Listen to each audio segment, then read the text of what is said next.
El golpe de Araceli resonó contra el marco metálico de la puerta demasiado enérgico para hacer una visita casual.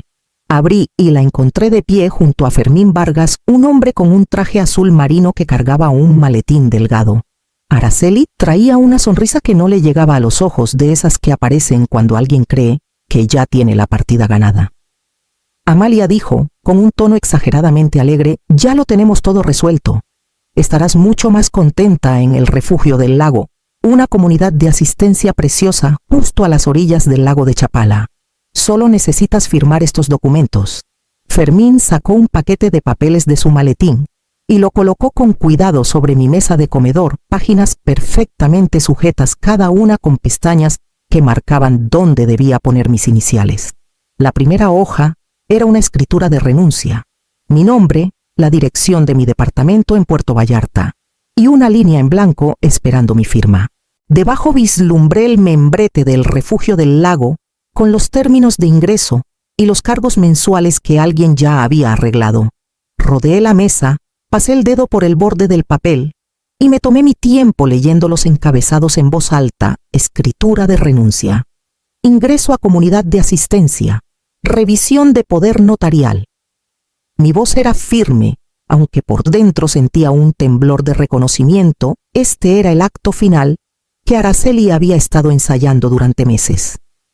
Ella cruzó las manos frente a su vestido. «Es más sencillo así, Amalia.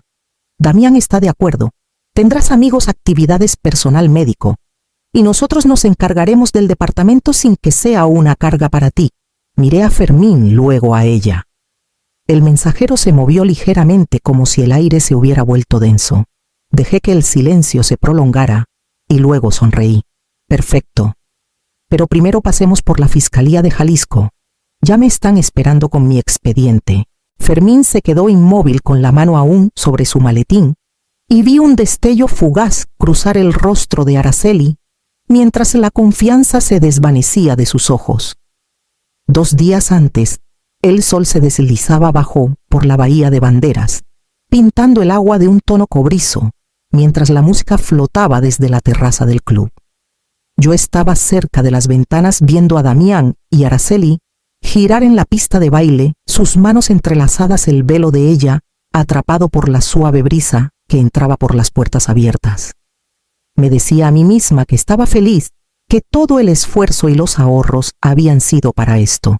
200,000 pesos sacados de mis cheques de jubilación y pequeñas herencias cada centavo, destinado a darles un comienzo más sólido del que yo jamás tuve. Los platos de la cena tintineaban, las copas de champán se rellenaban, y cuando la banda hizo una pausa, Damián se levantó para brindar. Sus palabras fueron corteses, cariñosas, del tipo que un hijo recita con amor, pero con cuidado de no robarle el reflector a su nueva esposa. Luego se levantó Araceli. Su vestido brillaba bajo las lámparas de araña y su sonrisa se extendía amplia como si pudiera ganarse la aprobación solo con mostrar los dientes. «Quiero agradecer a todos», comenzó, «y especialmente a Amalia, quien me ha enseñado lo que es la verdadera lealtad. Ha estado viviendo con nosotros por meses, mostrándome lo que significa mantener a la familia cerca, nunca soltarla, pase lo que pase». Risitas incómodas recorrieron las mesas. Sentí un nudo en el pecho. Araceli continuó con un tono dulzón. «Algunas madres dan un paso atrás cuando sus hijos se casan. No, Amalia. Ella sigue cuidándonos incluso económicamente, siempre asegurándose de que estemos a salvo, porque vivir sola puede ser tan complicado». El salón se quedó en silencio, las miradas se dirigieron hacia mí como si fuera una reliquia frágil arrinconada. La sonrisa de Damián vaciló sus ojos, pasaron de ella a mí. Se inclinó hacia mi oído mientras los aplausos sonaban a medias. «Hablamos luego, mamá». Levanté mi copa con los demás, pero el vino se volvió agrio en mi lengua, y lo único que podía pensar era cómo mi regalo había sido torcido para pintar una imagen de debilidad. Todo comenzó meses antes de la boda, de forma tan suave que no me di cuenta de lo que pasaba hasta que fue demasiado tarde. Araceli puso su mano sobre la mía en la mesa de la cocina, su voz suave y cargada de preocupación. «Amalia, ese departamento tuyo, Las escaleras son estrechas, el elevador se ha descompuesto 2 veces este año. ¿Y si te caes? ¿Y si algo pasa y nadie se entera por horas? Damián estaba a su lado, inquieto pero callado.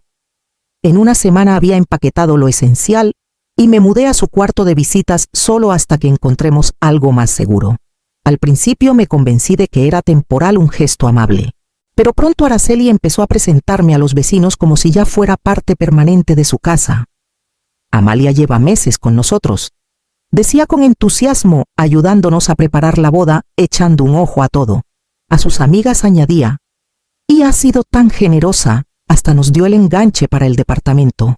Dio, no prestó.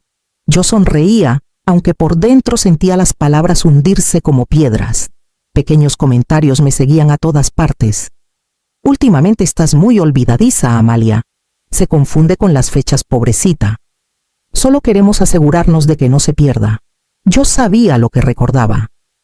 También sabía que la memoria sin registro puede convertirse en ficción. Así que compré una libreta pequeña, fechaba cada página y comencé a escribir qué se dijo, qué pasó realmente, quién estuvo presente. Una noche Damián rondaba la mesa del comedor mientras yo entraba a mi banca en línea, manejando transferencias y revisando cuentas. Frunció el ceño. Tú sí que le entiendes a esas cosas, mamá. Yo me perdería. Araceli entró antes de que pudiera responder, le dio un beso en la mejilla y le recordó unos pendientes. Él se fue con ella, evitando el conflicto, dejando el momento en el aire entre nosotros. Para cuando llegó la boda, mi estancia temporal ruedas de madera maciza se había convertido en un arreglo tácito del tipo, que nadie menciona en voz alta, pero todos asumen como un hecho. Pasé otra página de mi libreta, presioné el bolígrafo hasta dejar surcos y seguí escribiendo. La mañana después de la boda, bajé esperando un café tranquilo. En cambio, Araceli estaba en la mesa del comedor con su bata, el cabello perfectamente recogido, como si me hubiera estado esperando. A su lado Fermín Vargas, otra vez, con su maletín abierto. Un montón de documentos ordenados yacía en el centro de la mesa, cada página marcada con pestañas brillantes. «Buenos días, Amalia», dijo Araceli, casi alegre. «Pensamos que lo mejor es resolver esto rápido antes de que la vida se complique de nuevo». Fermín señaló la primera página con su pluma. Escritura de renuncia para transferir la propiedad a tu hijo y tu nuera.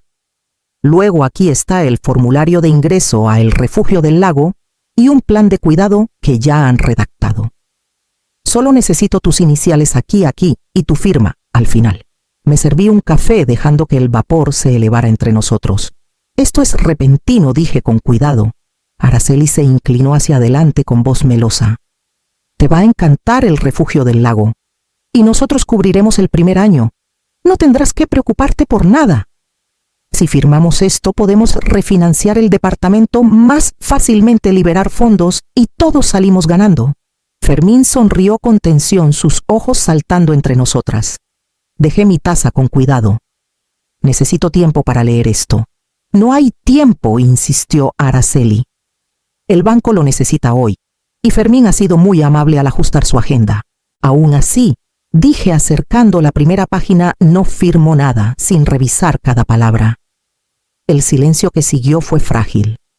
Fermín se movió en su silla tirando de sus puños. Por supuesto, señora Amalia, murmuró, siempre es prudente leer con cuidado. Tal vez podríamos programar otra cita si desea la presencia de un abogado. La sonrisa de Araceli no vaciló, pero vi sus nudillos blanquearse mientras recogía los papeles en un montón ordenado. Tomé mi café lentamente, como si nada más que el desayuno hubiera sido interrumpido, mientras por dentro sentía que mi resolución se endurecía. Esta batalla no se libraría en su tiempo. Después de que Fermín se fue con Araceli detrás de él, esperé hasta que el departamento quedó en silencio. Mi café se había enfriado, pero me quedé un buen rato mirando el anillo de humedad en la mesa. Luego me puse la chamarra, guardé las llaves en el bolsillo y caminé 3 calles hacia el sur, hacia la zona antigua de la bahía, donde mi vecina Soledad guardaba una llave extra de su cochera. Dentro, bajo un montón de herramientas de jardinería, estaba la caja fuerte que le había pedido guardar meses antes. Araceli había insistido en que mis papeles importantes se guardaran en el closet de su casa en un lugar seguro. Yo había sonreído y aceptado, pero en silencio, preparé un segundo expediente propio. De vuelta en el departamento puse la caja sobre la mesa y la abrí. El primer documento que saqué fue el contrato de préstamo, mi firma, y la de Damián, dejando claro que los 200,000 pesos eran un préstamo a pagar en 24 meses, no un regalo. Lo alicé sobre la mesa. Luego vino la escritura. Mi nombre junto al de mi hijo, ambos registrados en el registro público de la propiedad de Jalisco, prueba de que no era una invitada en esta casa sino una propietaria legal. Después el poder notarial redactado con mi abogado hace años. Era un documento condicional válido solo si 2 médicos independientes de Jalisco certificaban que no podía manejar mis asuntos. Sin eso, no era más que papel. Finalmente saqué una carpeta de correos impresos que Damián me había reenviado por error meses antes. Las palabras de Araceli destacaban: hay que resolver la situación de Amalia antes del refinanciamiento. Está haciendo demasiadas preguntas. Extendí las páginas como cartas sobre la mesa, luego las escaneé una por una. Copias a un USB, otras a la nube. Feché cada archivo, cada nota, cada recibo y comencé a redactar una línea de tiempo que mostraba cada paso desde el día que me mudé a su cuarto de visitas hasta la mañana en que Araceli puso esos papeles frente a mí. La pregunta que persistía era simple: ¿quién estaría dispuesto a certificar sin duda alguna que mi mente estaba tan lúcida como siempre? Me desperté temprano la mañana siguiente y me ocupé en la cocina. El aroma a mantequilla y arándanos llenó el departamento, algo cálido y constante. Cuando Araceli entró con su bata de seda bien ceñida, parecía casi desarmada por la vista de mí, apilando hot cakes en un plato. Se sentó sin preguntar, tenedor en mano. Amalia, ¿has pensado en lo que hablamos? El refugio del lago es increíble. Tendrás seguridad, comunidad, personal médico cerca. Puse un plato frente a ella, serví café y pregunté en voz baja: Araceli, dime una sola vez, solo una, en que demostré que no estoy segura viviendo sola. Su tenedor se quedó en el aire. No se trata de una sola vez. Las familias intervienen antes de que ocurra una tragedia. Abrí la libreta que tenía en la encimera con páginas marcadas en mi letra pulcra. 15 de marzo le dijiste a Damián que dejé la estufa encendida. Hice una tostada en el tostador. 3 de abril dijiste que estaba confundida en una conversación. Estabas susurrando y te pedí que repitieras. 18 de abril le dijiste a la vecina que olvidé el día de la semana. Tenía gripa. Era martes. Ella se sonrojó, luego forzó una sonrisa. ¿Guardas registro de todo? Eso no es normal, Amalia. Muestra lo ansiosa que estás. La miré firme. Muestra que recuerdo. Su máscara se deslizó solo un poco. No entiendes la presión que tenemos. La hipoteca, la boda, el bebé. No podemos seguir manejando todo mientras nos preocupamos por ti. Ahí estaba el miedo crudo mezclado con ambición. Por un momento casi vi a la chica detrás de la intrigante, pero sus ojos se endurecieron. Si sigues resistiéndote, tendré que mencionar esas pastillas en tu bolsa. La gente pensará que no manejas bien tus medicamentos. Mi tenedor se detuvo. Antes de que pudiera responder, Damián entró desde el pasillo, el cabello desordenado, la corbata a medio hacer, captando las últimas palabras. Sus ojos pasaron de ella a mí, la confusión asomando. Cerré la libreta, la deslicé por la mesa y dejé que el silencio se extendiera hasta que el rostro de Damián palideció. Esa tarde llamé al doctor Guzmán, mi internista de 20 años, y le dije que necesitaba una cita urgente. Su enfermera me dio un espacio en 1 hora. Caminé por los pasillos familiares de la clínica, cada paso más firme que el anterior. Cuando entró al consultorio vio mi rostro y preguntó: ¿Qué pasa, Amalia? Le conté todo sin rodeos. Escuchó con la mandíbula tensa y ordenó una evaluación cognitiva en el momento. Respondí cada pregunta con claridad, recordando palabras, dibujando formas, contando hacia atrás sin titubear. Asintió y tecleó los resultados en su tableta. Estás más lúcida que la mitad de mis residentes, dijo con sequedad. Luego imprimió una carta firmada con tinta certificando mi plena capacidad. De ahí caminé 2 calles hasta la clínica geriátrica, donde la doctora Morales, una médica consultora, repitió la evaluación. Me conocía de años de voluntariado comunitario y no ocultó su molestia por el motivo de la solicitud. Esto no es medicina, murmuró, es estrategia. Su carta coincidía palabra por palabra con la de Guzmán, plenamente competente sin impedimentos. Con las cartas en mano llamé al número que me había dado el registro público meses antes, la Unidad de Protección a Adultos Mayores. Esa tarde me senté frente a una investigadora en una oficina tranquila del edificio municipal de Puerto Vallarta. Escuchó, mientras explicaba los comentarios de Araceli, la presión para firmar la preocupación fingida. Tecleó con constancia y luego se recargó. Señora Amalia, esto cumple con los criterios de explotación financiera. Abriremos un expediente hoy. 1 hora después, el detective Salazar de la Fiscalía de Jalisco se unió a nosotras con su libreta abierta. Hizo preguntas cuidadosas, fechas, nombres, cantidades en pesos. Respondí con mis documentos extendidos entre nosotros, el contrato de préstamo, la escritura, el poder notarial condicional, los correos de Araceli. Pidió copias. Le di duplicados ya etiquetados por fecha. Cuando regresé al departamento organicé todo en una carpeta línea de tiempo. Recibos, cartas de los médicos, referencias legales, todo etiquetado e indexado. Coloqué la carpeta en mi bolso junto a la puerta, donde cualquiera que entrara pudiera ver su grosor.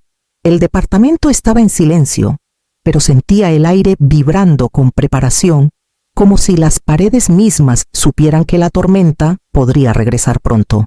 Araceli regresó 2 días después con Fermín Vargas siguiéndola con su maletín. Su voz era brillante, demasiado alta para el pasillo silencioso. Ya está hecho, Amalia. Vendimos este departamento. Solo falta tu firma. Abrí la puerta de par en par y sonreí. Perfecto. Pero primero pasemos por la Fiscalía de Jalisco. Ya me están esperando. Fermín titubeó mirando a los vecinos cuyas puertas se habían entreabierto por el ruido. Saqué una carpeta de mi bolso y se la entregué. Aquí encontrarás el número de ingreso de la Unidad de Protección a Adultos Mayores, junto con cartas de 2 médicos certificando que estoy plenamente competente. Elogió rápidamente con los labios apretados y cerró su maletín. Señora Amalia, no puedo proceder bajo estas circunstancias. El color de Araceli se desvaneció, luego regresó con fuerza a sus mejillas. Está confundida, Fermín. No dejes que sus teatros descarrilen esto. Pero los vecinos habían oído Fiscalía y Protección a Adultos. Sus ojos se encontraron con los míos en el pasillo, la compasión reemplazando la lástima que habían mostrado en la boda. Damián apareció detrás de Araceli con la corbata torcida, papeles en la mano. Tomó el contrato de préstamo, la escritura, la cláusula del poder notarial, y los leyó lentamente, su boca tensándose con cada página. Vi el reconocimiento surgir, el patrón de preocupaciones susurradas, la urgencia del refinanciamiento, la transformación de un préstamo en un regalo. Araceli empujó la escritura de renuncia hacia mí. Solo fírmala, Amalia. No hagas esto más difícil de lo necesario. Tomé la pluma, la sostuve sobre la línea y la dejé allí hasta que la punta proyectó una sombra en el papel. Luego la bajé no para firmar, sino para trazar la palabra pequeña impresa al pie nulo. Dejé la pluma con suavidad. El silencio que siguió fue más fuerte que cualquier discusión, y sentí la fractura abriéndose entre mi hijo y su esposa. Los días posteriores al enfrentamiento se desdibujaron en entrevistas y firmas. Los detectives de la Fiscalía de Jalisco se sentaron frente a mí en mi sala, sus grabadoras firmes sobre la mesa. La Unidad de Protección a Adultos Mayores abrió un caso formal, sus preguntas precisas, su tono cuidadoso. Por primera vez no era yo la sospechosa.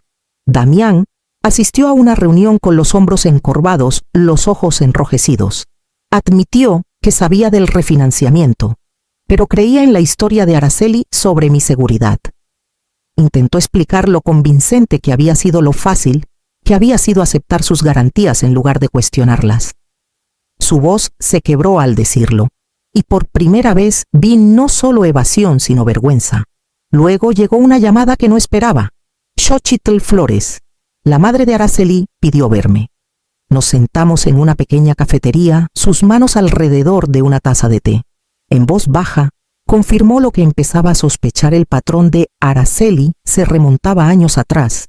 Novios con dinero desaparecido, un despido de una comunidad de asistencia por irregularidades en las cuentas de los residentes. La voz de Xochitl se quebró al decir: quería creer que había cambiado. Cuando regresé al departamento, Damián me esperaba.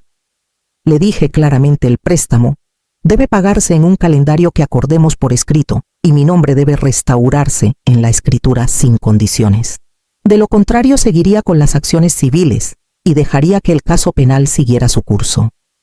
Asintió lentamente, atrapado entre la lealtad y la conciencia, y supe que el próximo paso sería suyo. En las semanas siguientes, el peso comenzó a cambiar. Damián cerró las cuentas conjuntas, detuvo la solicitud de refinanciamiento y presentó los papeles de separación de Araceli. Me trajo un plan de pago por escrito, pequeñas cantidades pero constantes, y por primera vez en meses sus palabras se sintieron propias, no ensayadas por ella. Araceli, enfrentada a los detectives, los informes de protección a adultos y una escritura que no podía deshacer, empacó sus cosas y se fue. El departamento que pensó que había reclamado se le escapó como arena entre los dedos. Cambié las cerraduras, actualicé las contraseñas, puse alertas en el registro público de la propiedad de Jalisco. La unidad de protección a adultos me dejó un número directo por si alguna vez los necesitaba de nuevo. El silencio de mi departamento en Puerto Vallarta ya no se sentía como un exilio. Se sentía como la paz recuperada. Una tarde, Xochitl llegó en silencio con un cheque de caja. No es todo, dijo, pero es lo que puedo cubrir por lo que mi hija tomó. Lo puso entre nosotros sin alardes, sus ojos cargados con el reconocimiento de deudas que no eran solo financieras. Esa noche me senté en mi escritorio y comencé una carta para el hijo no nacido. Escribí sobre el amor sin ataduras, sobre los límites que protegen, en lugar de encadenar, sobre la dignidad que nadie tiene derecho a robar. Cerré el sobre y lo guardé en mi cajón, una promesa esperando el día en que fuera necesaria. Al atardecer caminé por el malecón de Puerto Vallarta, la nueva llave cálida en mi palma el océano, llevando todo hacia adelante.